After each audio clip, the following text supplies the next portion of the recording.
I think that as first generation college graduates and college professionals and now first gen parents, we have tried to do everything right to get to this point. And even though we have had that experience about getting into college, knowing how to get to college in this current landscape is so different.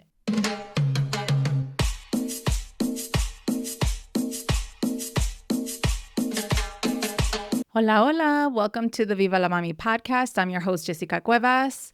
On last week's episode, I shared that for the next 3 weeks, I will be doing solo episodes specifically as it relates to the college process, because right now we are on summer break. And if you are a parent who has a rising junior or a rising senior in high school, you're most likely thinking about, oh my gosh, I need to start thinking about college and thinking about how to best prepare my child to get to college. And so if you are a mama who has a rising junior or senior, or if you know anyone that is about to go into this phase of the college process, well, I hope you can tune in because I have a lot to share. And so this episode will be specifically for the first gen parent that is trying to help their child, their student, in getting to college. I'm sure that you're probably overwhelmed about where to start, how to get there. But I first want to kind of set the foundation for you just to give you more so of a broader scope about the current trends and things that are happening right now within higher education. So that way you can be best informed. And so if you are a first generation parent, well, first, let's define what first generation parent really means, okay?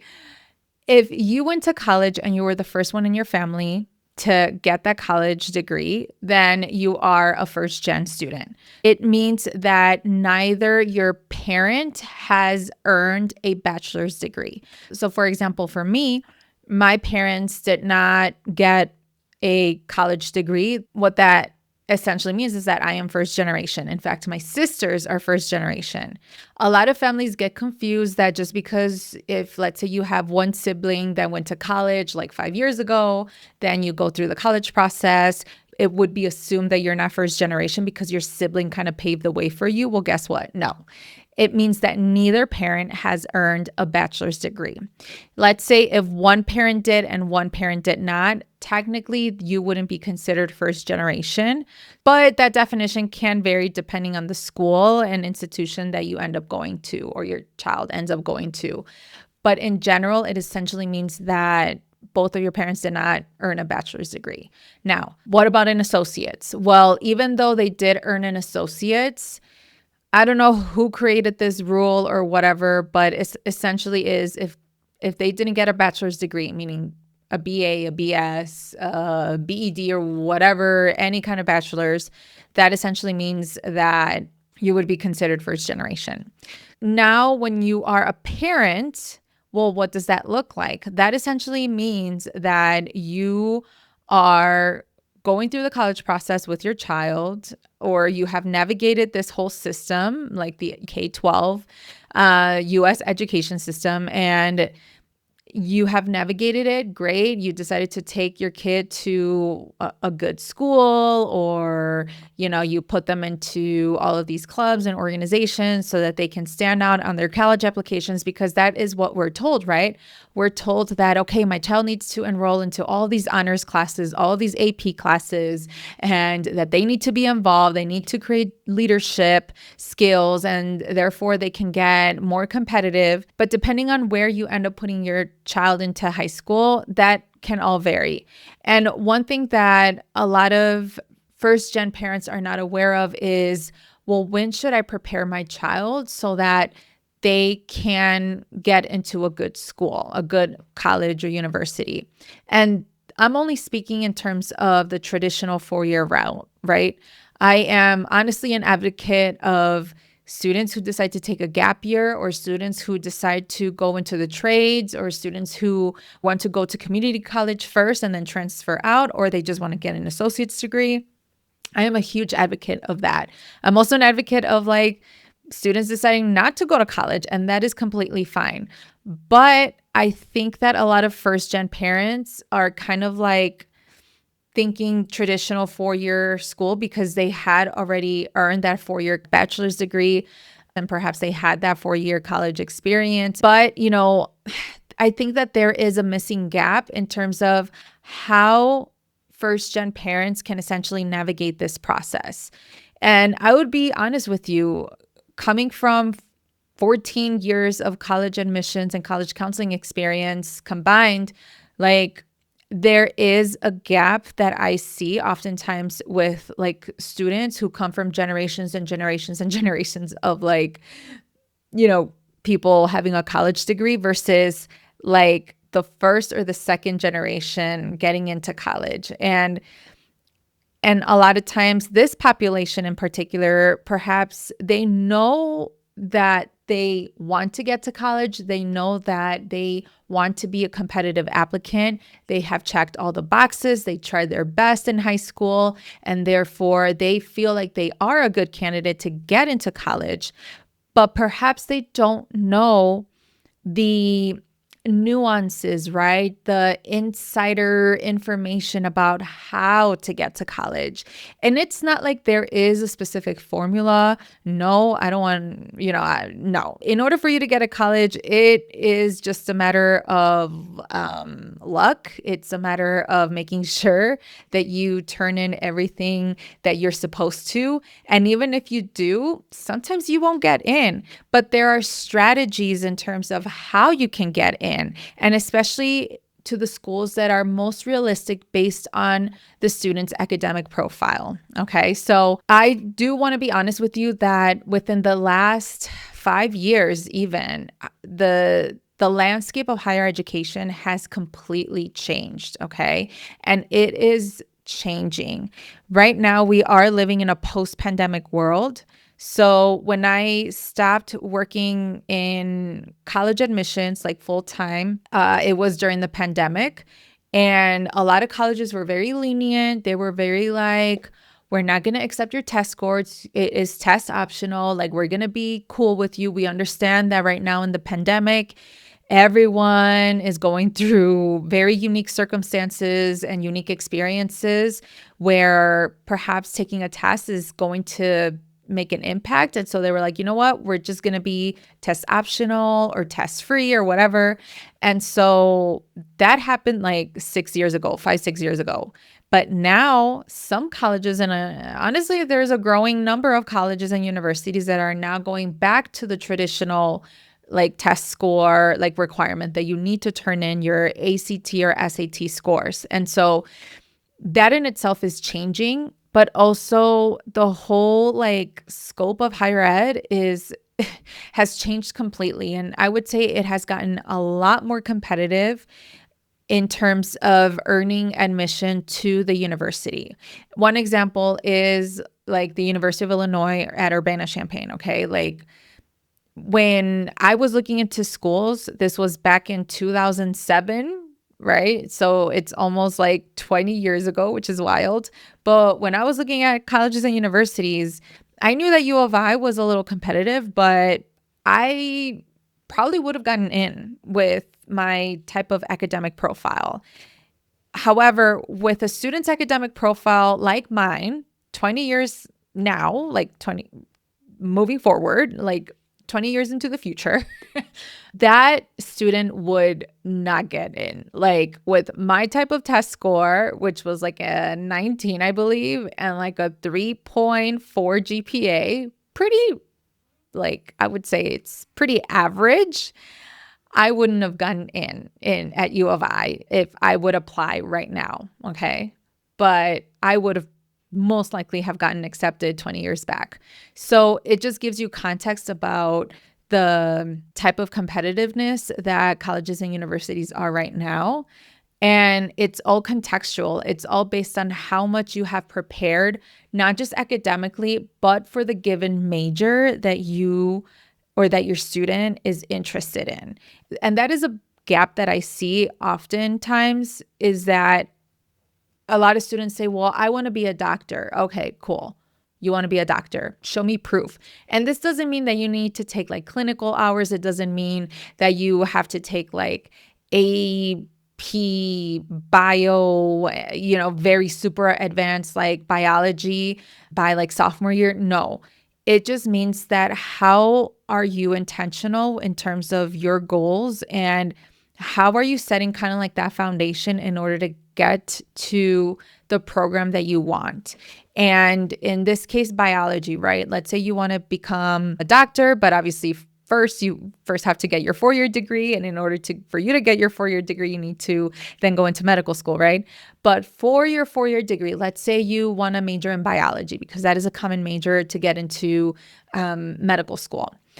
For biology, you obviously need to take biology classes, but it's not just the sciences, it's also the math. What type of level of math have you taken to show proficiency in the STEM field, right? And especially as you're preparing for biology.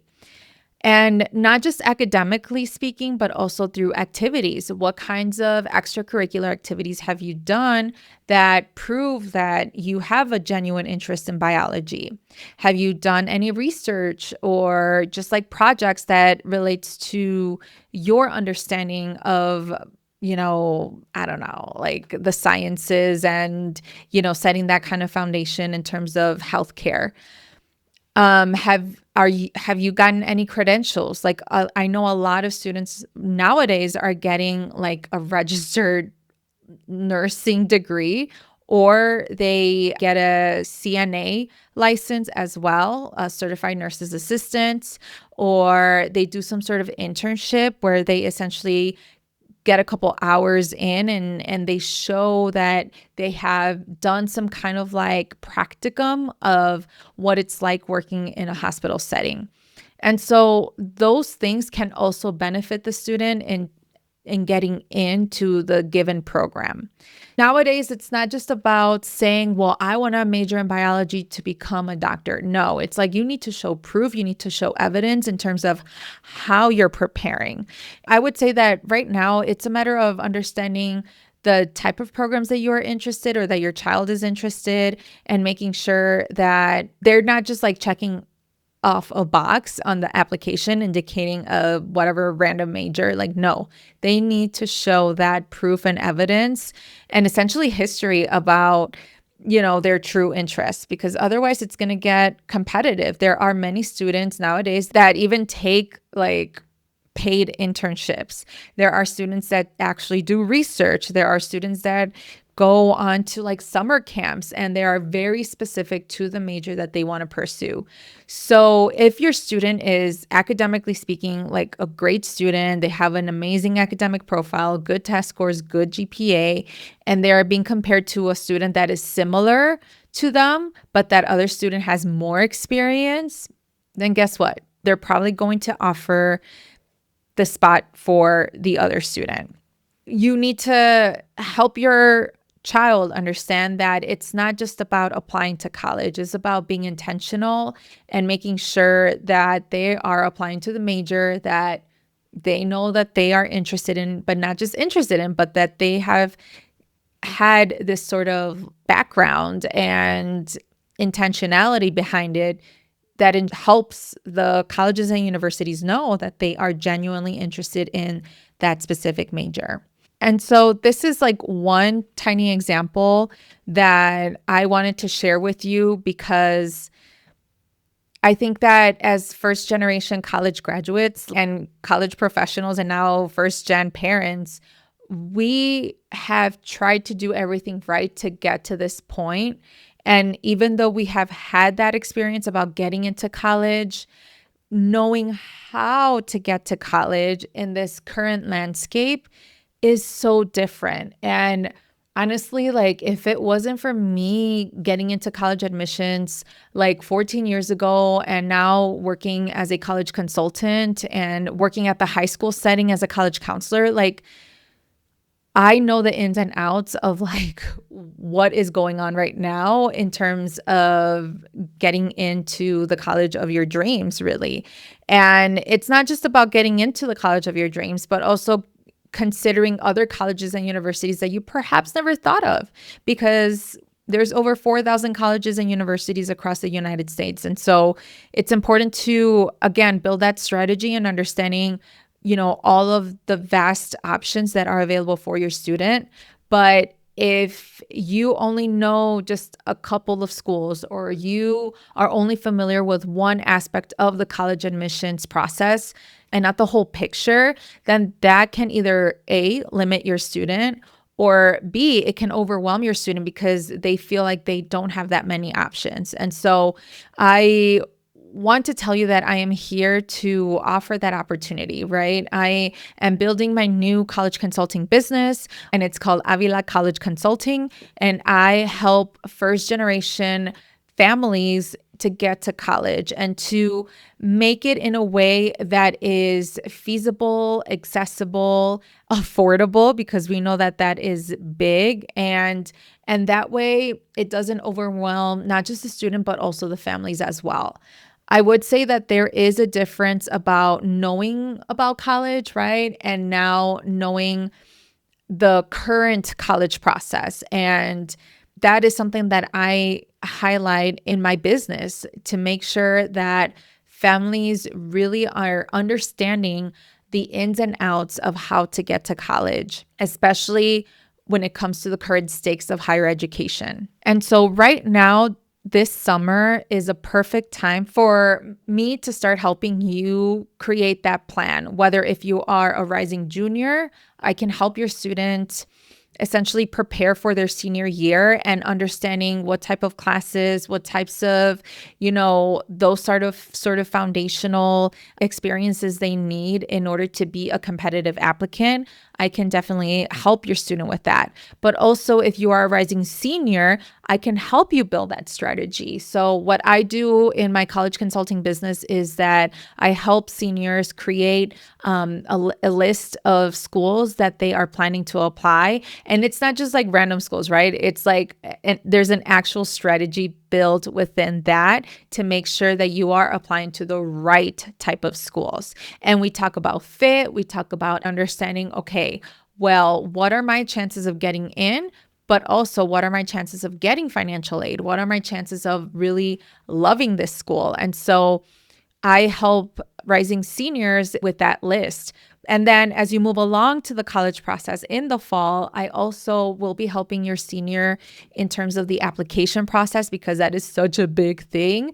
And then once decisions are out, we can talk about what are the best options based upon those that are available, where then we can talk about financial aid. And, we kind of move along the process all the way until like May 1st. But because you may be a first-gen parent, I want to make sure that I also help educate you and your child about what are the next steps after May 1st, after you decide on going to college. And so I do offer additional support during the summer so that way your child can not just like enroll, but making sure that they're registered for classes, that they are essentially equipped to start their freshman year at college. So I know that right now it seems kind of like impossible to think about this time next year, but I promise you it goes by so fast. And that's what I do with Avila College Consulting. I will be helping you throughout the whole year, especially the seniors that are hoping to get into college and that want to get into the best school possible. This is exactly why I am building this business. I feel like I have enough skills, a lot in my toolkit, and I feel like I can provide you with enough information needed so that you can make an informed decision, and your student as well. So for this year only, starting this summer and even early fall, I am offering discounted prices for a beta group of 10 students. I only want to work with 10 students this year, so that way I can give you that one-on-one attention, and that way you and I can learn together. And so that's why I'm offering super discounted prices than your typical college consultant. Know that there are independent educational consultants or college counseling consultants where they charge a ton of money, but for me, just because I know that we are first generation, we are the first to do everything, and we're probably the first to kind of start building our finances together and everything. Like, I want to make sure that I am equitable enough for you to afford this type of service, but know that this is going to be something that you don't have to worry about. I will be taking care of your student, and I have a lot of experience and a lot of clientele that essentially I helped for free and getting to college and getting financial aid. And so I felt like now it is the time for me to share these skills and the passion that I have about helping families and students. And so now I want to make this into fruition. And so I will be so honored to have the first group of this beta program, so that way I can start building this business from the ground up. Like I said, I have 10 spots available. I want to work with rising juniors and seniors. It doesn't matter.